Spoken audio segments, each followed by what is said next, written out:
You had some pretty good showings in AEW recently. One of the matches was against Jack Perry. What do you think about this whole controversy with Jack Perry? They still haven't let him back after that skirmish with CM Punk. The craziest thing is that it's so representative of how much the business has changed since you and I have been around it. It's gone from old school, good old boys, closed, locked door society to being a work-friendly environment that has to pass social standards, an equal opportunity employer. And I mean, obviously society has forced that to happen, but I'm still behind those closed doors for a lot of the time. So for me, observing it from my perspective, it's amazing to see how much it's changed, because it was meant way back in the day to be as racial or as homophobic or as politically incorrect as it was. I mean, it was meant to get heat out of stereotypes, and it was meant to be something that people on the outside never saw. So whereas it used to be about protecting the business, that got replaced with maybe safety first. And it's crazy that this little scuffle that Jack Perry and CM Punk had could cause such a huge eruption in the industry that police would be called, and then there'd be investigations, there'd be firings, and it just goes to show the movement that the business has taken, how it's evolved, and now it's more about being on a hot production set with millions of dollars involved, including what you're paying the players and the contracts and whatever agreements they have while they're on the set. Now you're in trouble like you would be if you were probably on the set of of a TV show, and if you were on the Brady Bunch and you started beating all the Bradys up and stuff, you'd be gone from there too. But it's weird now to really think about that.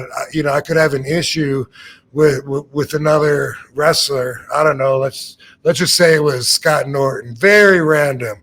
Nothing about his wife being causing problems, but that just a little face off. If I was to deck him, I could be sued, could be arrested, could be held to regular civilian consequences, just like if we weren't in the wrestling world.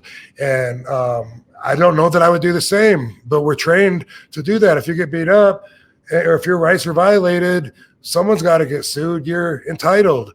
And that's kind of strange to me. I don't know if I would do that. If I got to fight with another wrestler and he punched me, I can't imagine saying I'm going to get a lawyer and sue. But I'm not saying it's wrong. I'm just saying that's the world we live in now. And even the wrestling business is now so corporate, so work friendly, like that they don't worry about protecting the business. That's why they do spots that take 15 minutes to set up, even if it kills a business, and then they can do the spot anyway. You throw the spot out if it's going to kill the business. That's in my mindset, and that probably makes me a dinosaur. I don't know.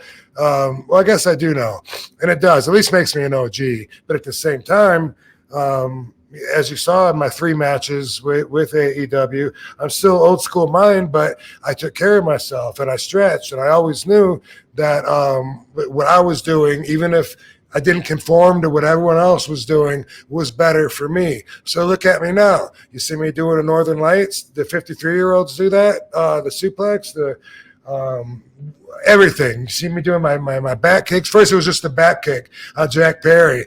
Everyone was like, whoa, you threw that back kick so high and fast. And wow, someone your age. And that's what society says now, is like, it'd be like Scott Norton or 53-year-old RVD sues 69-year-old Scott Norton. I mean, that's how the world sees it. And living it, I got to tell you, it's not like it was before, unless you manifest it to be. If you're thinking that you're old in your 30s, then you can feel that way.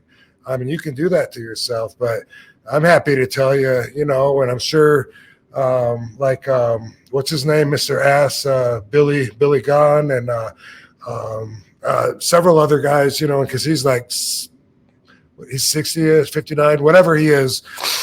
I'm sure there's a lot of us that can tell you that you can live how you want to live, and that doesn't involve believing everything that you hear. It involves making the right decisions for you, and then boom, where's the payoff?